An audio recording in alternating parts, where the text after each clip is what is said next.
Hello guys, Lodha classes में आपका एक बार फिर से स्वागत है। और आज हम सीखेंगे HCF निकालना, और इसको शॉर्ट में हिंदी में मासा भी बोलते हैं। तो इसका फुल फॉर्म क्या होता है HCF का? H मीन्स होता है हाईएस्ट, C मतलब होता है कॉमन,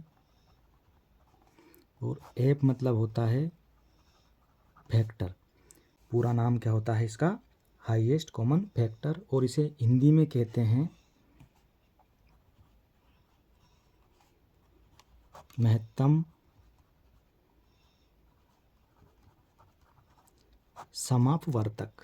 ठीक, और इसी महत्तम समापवर्तक को शॉर्ट में मासा कहते हैं, और इंग्लिश में HCF, और इसका full form highest common factor है ना। अब देखिए, फैक्टर क्या होता है? फैक्टर का मतलब होता है गुणन खंड, है ना। ये अब मैं आपसे कहूँ कि ये 6 है, ठीक, तो 6 के गुणनखंड निकालो आप, है ना। यानी 6 को टुकड़ों में तोड़ दो। तो इसको हम क्या लिख सकते हैं? 6 को 2 × 3, 2 टुकड़ों में तोड़ दिया, खंड कर दी इसके 2, है ना। 2 और 3, 3 दूनी 6, है ना। इसको या तो 3 दूनी 6, 3 पहले लिख लो, 3 × 2 लिखो, या 2 × 3 लिखो। ठीक, इसके 2 फैक्टर हो जाएंगे। और एक क्या हो सकता है? एक हो सकता है 6 का 6 × 1, ये भी हो सकता है। ठीक, 6 × 6 ऐसे, तो इसे बोलते हैं फैक्टर, है ना। और कॉमन, कॉमन को हिंदी में बोलते हैं उभयनिष्ठ। इसका क्या मतलब होता है? जैसे मान लीजिए हमारे पास में दो संख्याएं लेते हैं हम, एक ले लिया हमने 8 और एक ले लिया हमने 6। ठीक, तो 8 का मतलब होता है 4 × 2, है ना। और 6 का मतलब होता है 2, है ना, × 3, 3 दूनी 6, है ना, और 4 दूनी 8। तो ये 2 है, ये क्या है यहाँ पर? कॉमन है ये, है ना। दोनों में, इसमें भी शामिल है और इसमें भी शामिल है ना। ये पूरा सर्कल है, तो 8 में भी शामिल है 2 और 6 में भी शामिल है 2, है ना। तो यहाँ पर कॉमन क्या है? 2। ठीक, इसे उभयनिष्ठ बोलते हैं हिंदी में। तो कॉमन का मतलब ये हुआ। और हाईएस्ट का मतलब क्या हुआ? हाईएस्ट का मतलब हुआ, हाईएस्ट का मतलब होगा सबसे बड़ा, उच्चतम, है ना। उच्चतम या महत्तम, ठीक, इसे बोलते हैं हाईएस्ट। 1 × 8 भी होता है और 6 भी होता है। तो यहाँ पर एक भी कॉमन है, लेकिन हाईएस्ट क्या है? 2 है, सबसे बड़ा कॉमन। ठीक, तो इसका मतलब हाईएस्ट कॉमन क्या है? 2। ये अब इस उदाहरण के द्वारा समझेंगे हम HCF निकालना। 12 और 32 ये 2 संख्याएं हैं, इनका HCF क्या होगा? ठीक है, यहाँ पर हम निकालते हैं 12 के और 32 के फैक्टर। तो 12 के फैक्टर कौन कौन से हो जाएंगे? 1 हो जाएगा, 2 हो जाएगा, मतलब ऐसी संख्याएं हैं जिनसे कि इसमें भाग चला जाए। ठीक, तो 3 भी है इसी प्रकार, 3 का भाग चला जाएगा 12 में, और 4 से भी भाग चला जाएगा 12 में, है ना। 6 से भी भाग चला जाएगा 12 में, फिर 7 से नहीं जाएगा, 8 से भी नहीं जाएगा, 9 से भी नहीं जाएगा, 10 से भी नहीं जाएगा, 11 से भी नहीं जाएगा, और फिर 12 से चला जाएगा। तो कितने फैक्टर आ गए ये देखिए, ये सब 12 के ही फैक्टर है। फिर 32 के निकालेंगे हम, तो 32 के फैक्टर होंगे 1, 2 से चला जाएगा इसमें भाग 32 में, 3 से नहीं जाएगा फिर, है ना, 4 से चला जाएगा, है ना, 6 से नहीं जाएगा, 5 से नहीं जाएगा, 7 से भी नहीं जाएगा, 8 से भाग चला जाएगा 32 में बिल्कुल, 9 से नहीं जाएगा, 10 से भी नहीं जाएगा, 11 से भी नहीं जाएगा, 12 से जाएगा, नहीं जाएगा, 13, 14, 15 नहीं, 16 से चला जाएगा, ये 16, फिर 17 से नहीं जाएगा, 18 से भी नहीं जाएगा, 19 से भी नहीं जाएगा, 20 से भी नहीं जाएगा, 21 से भी नहीं जाएगा, 22 से, 23, 24, 25, अब सीधे 32 से जाएगा, ये कहीं से नहीं जाएगा। तो इसमें देखिए जो फैक्टर है ना, तो दोनों संख्याओं के हमने निकाल लिए, इनमें हमको देखना है हाईएस्ट कॉमन। तो इसमें देखिए दोनों में कॉमन क्या क्या है? 1 कॉमन है, 2 भी कॉमन है, 3 यहाँ है लेकिन यहाँ नहीं है, 4 यहाँ है, यहाँ भी है, बिल्कुल कॉमन है। ठीक, अब देखिए ये 6 है, इधर 8 है, यहाँ कॉमन कुछ नहीं है। फिर इधर 12 है, इधर नहीं है, और 12 इधर, तो फिर कुछ मैच हो ही नहीं रहा है।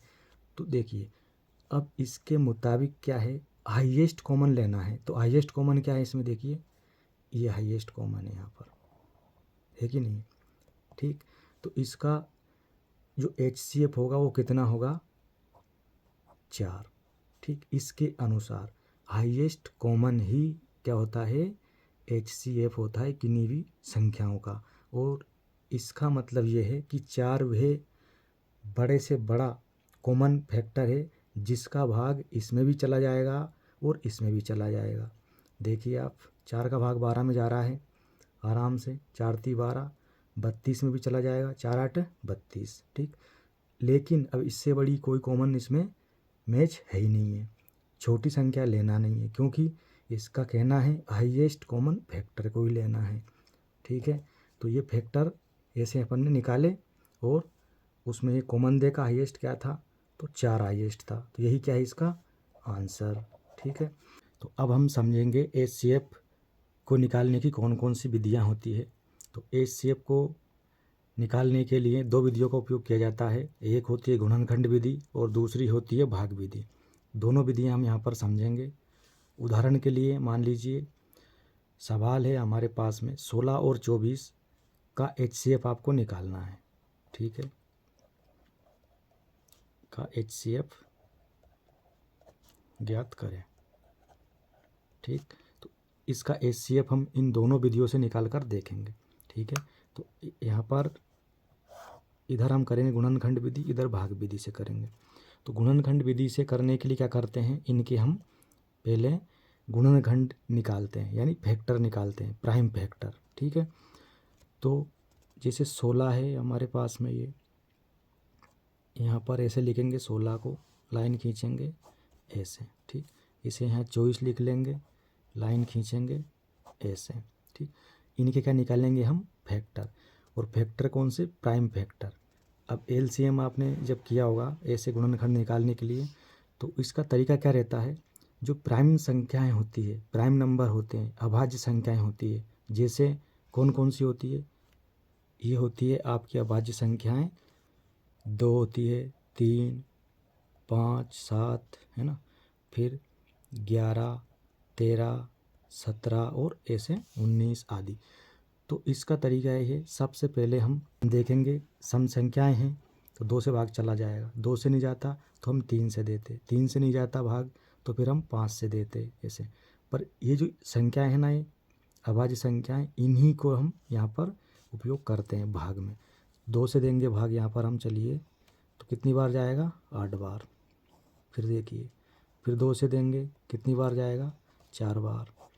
फिर 2 से जाएगा 2 बार जाएगा, फिर वापस 2 से जाएगा तो 1 बार गया।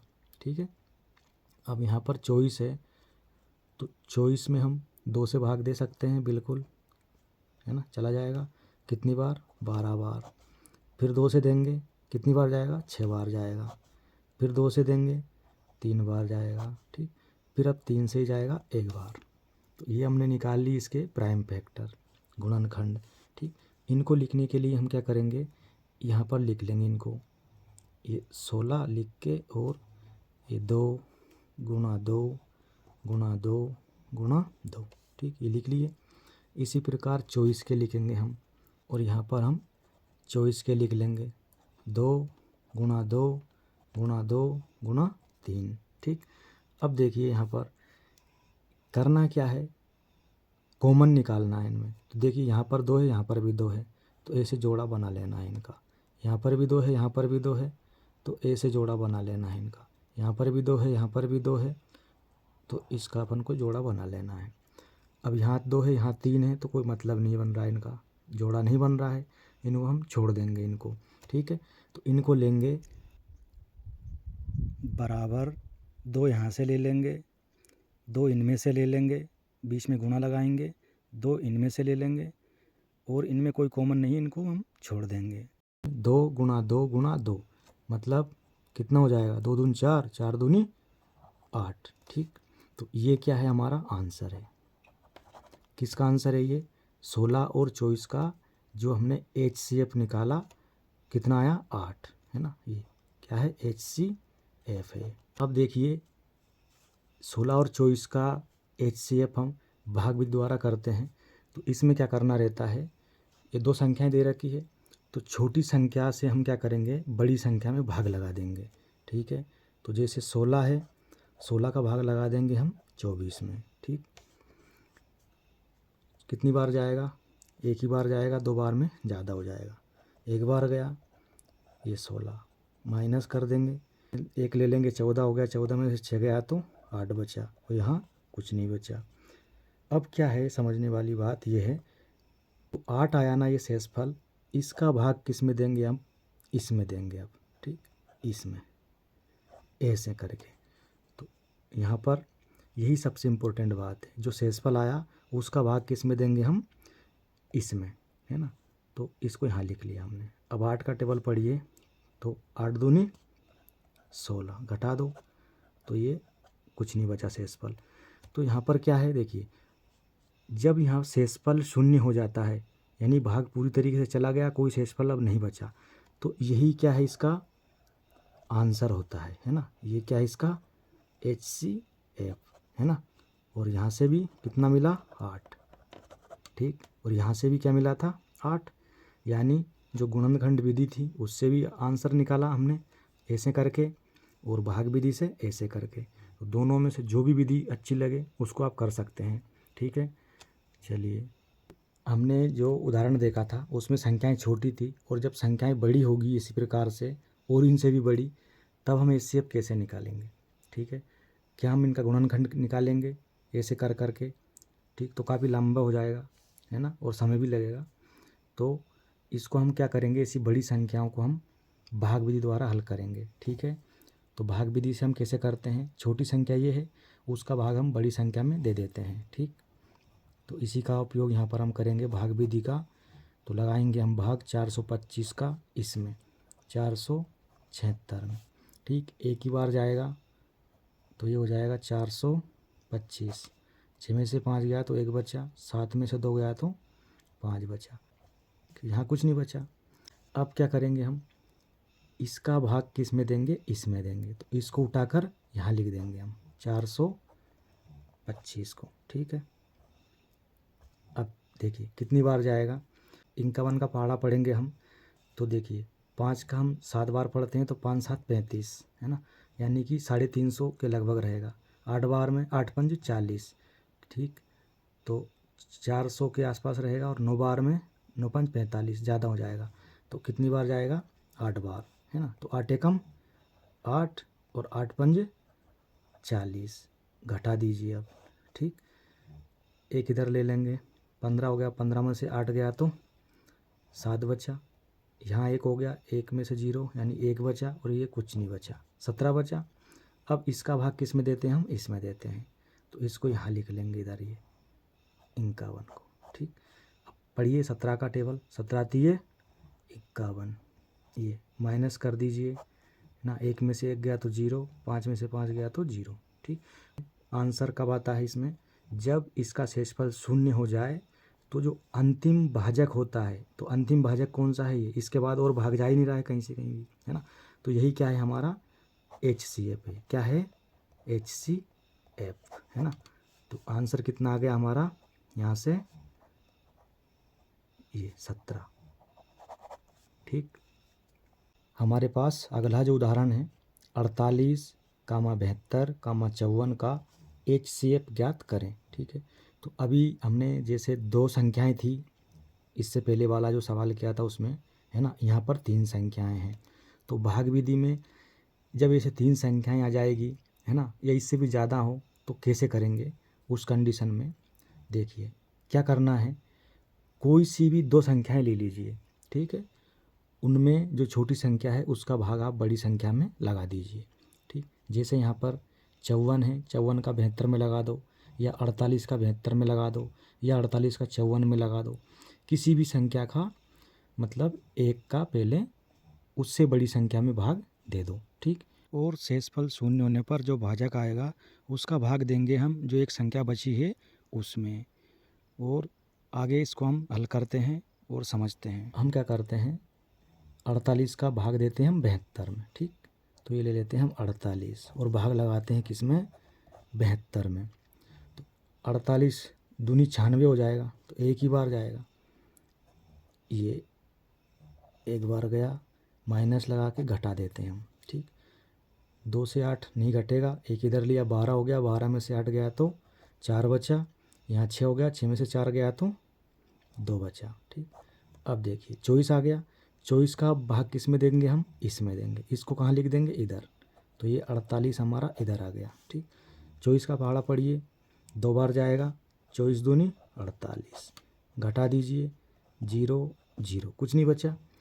अब देखिए ये जो 24 आया यहाँ पर, ठीक, तो 2 संख्याएं होती तो यही आंसर होता, लेकिन अब संख्या 3 है यहाँ पर, तो क्या करेंगे, जो संख्या बची हुई है, जैसे कितना बचा है अभी 54, ठीक, तो 54 को लेंगे अब हम, है ना, यहाँ ले लेते हैं ये 54। ठीक, और इस 54 में भाग देंगे किसका, इस 24 का।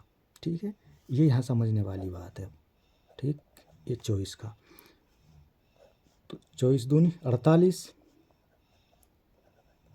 ये घटा दीजिए, एक इधर ले लो, 14 हो गया, 14 में से 8 गया तो 6 बचा, और इधर 4 में से 4 गया तो कुछ नहीं बचा। अब क्या करेंगे, इस 6 का भाग देंगे हम 24 में, तो 24 कहाँ लिख देंगे, इधर यहाँ पर। ठीक, तो 6 चौकी 24, 4 बार गया, यहाँ लिखेंगे 24, लाइन खींचो, माइनस कर दो, 4 में से 4 गया तो कुछ नहीं, 2 में से 2 गया तो कुछ नहीं। ठीक, अंतिम भाजक हमारा क्या गया, ये। ठीक, आ गया। इसके बाद में ना तो संख्या बची इधर, तीनों का भाग भी हो गया और शेष वाले भी शून्य हो गया, तो ये क्या आ जाएगा हमारा, HCF। ठीक, तो आंसर यहाँ से कितना मिलेगा, आंसर हमारा आ गया 6। ये मतलब 6 एक कॉमन फैक्टर है, हाईएस्ट कॉमन फैक्टर है इन तीनों में, जिसका भाग इनमें आराम से चला जाता है। ठीक, इससे बड़ा कोई भी फैक्टर जो है इनमें से कॉमन नहीं होगा जिसका कि इन तीनों में भाग चला जाए या तीनों में कॉमन है। ऐसा छोटे मिल जाएंगे, लेकिन 6 से बड़ा कोई भी कॉमन फैक्टर नहीं होगा जिसका कि भाग पूरा पूरा इनमें चला जाए। ठीक।